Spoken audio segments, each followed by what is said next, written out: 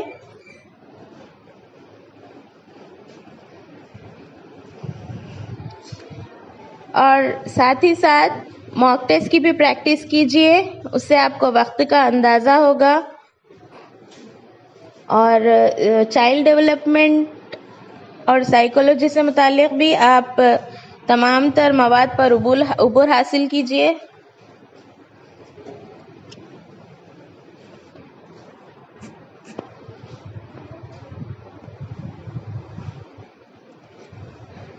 اس کے علاوہ ایک اور بات یہاں پر میں کہنا چاہوں گی، آپ کو بہت سارے کوچنگ سینٹرز ملیں گے جو آپ کو کوچنگ لینے پر آمادہ کریں گے، لیکن کوچنگ سینٹرز میں وہی پڑھایا جاتا ہے جو ہم آلریڈی پڑھ چکے ہیں. درسی کتاب میں جو بھی مواد ہے اس مواد سے ہم واقف ہو چکے ہیں، بس اس مواد کو ذہن نشین کرنے اور یاد رکھنے کی ضرورت ہے. لہذا کوچنگ سینٹرز جوائن کر کے اپنا وقت ضائع مت کرے، بلکہ جتنا ہو سکے سیلف اسٹڈی کرنے کی کوشش کیجیے. اپنا ایک ٹائم ٹیبل بنائیے اور اس کو جتنا ہو سکے آپ اس کو مینٹین کیجیے، اس کو فالو کیجیے.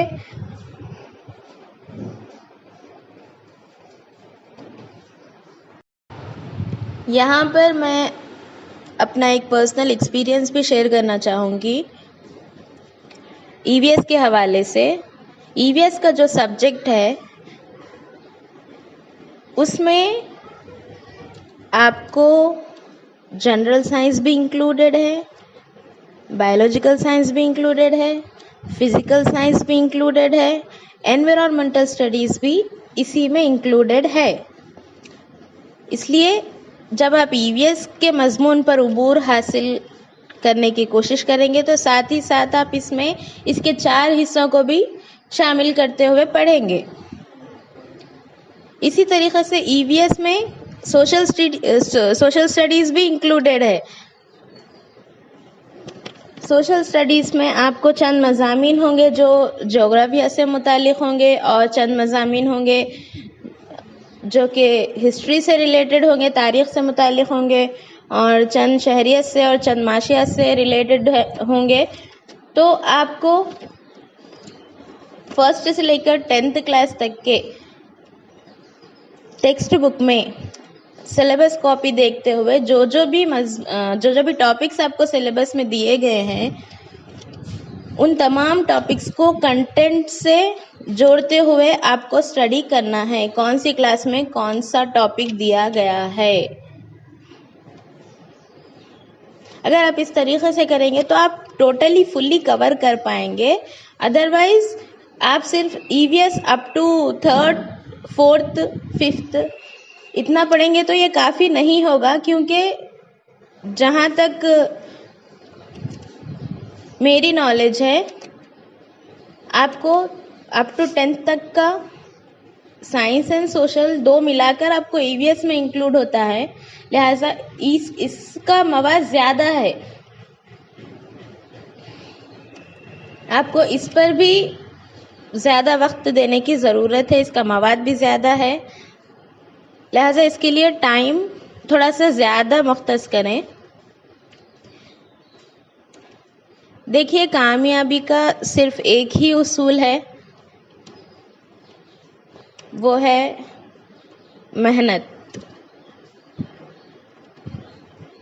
There is only one key to success and that is hard work.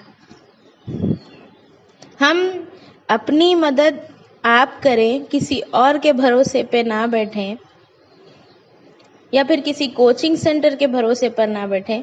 جتنا ہم اپنی مدد آپ کریں گے، سیلف ڈیپینڈنٹ ہوں گے، ہمیں اتنی ہی آسانی ہوگی وقت کو مینج کرنے میں. اگر ہم دوسروں کے بھروسے پر، دوسروں پر انحصار کر کے اپنے وقت کو ضائع کر دیں گے تو اس میں صرف اور صرف ہمارا ہی نقصان ہے. وہی ٹائم آپ کوچنگ سینٹرز کے بجائے، ڈسکشن اسٹڈی، گروپ اسٹڈی کے بجائے سیلف اسٹڈی کرتے ہوئے سیلف نوٹس بنانے میں صرف کریں گے تو آپ کو زیادہ فائدہ حاصل ہوگا. تو یہ چند باتیں تھیں جو میں آپ سے شیئر کرنا چاہ رہی تھی. آپ لوگ خوب محنت کیجئے، خوب اچھی تیاری کیجئے، دعاؤں کا بھی اہتمام کیجئے، نمازوں کا اہتمام کیجئے، اور ٹائم کم ہے، کنٹینٹ زیادہ ہے، لہٰذا آپ کو ایک منظم انداز میں تیاری کرنے کی ضرورت ہے. میں اللہ تعالیٰ سے دعا کروں گی کہ اللہ تعالیٰ آپ کے تمام کاموں میں آسانیاں پیدا فرمائیں اور آپ کے ذہنوں کو، حافظے کو تقویت عطا فرمائیں اور آپ تمام کو اس ٹیٹ کے امتحان میں امتیازی کامیابی عطا فرمائیں. جزاک اللہ خیرہ.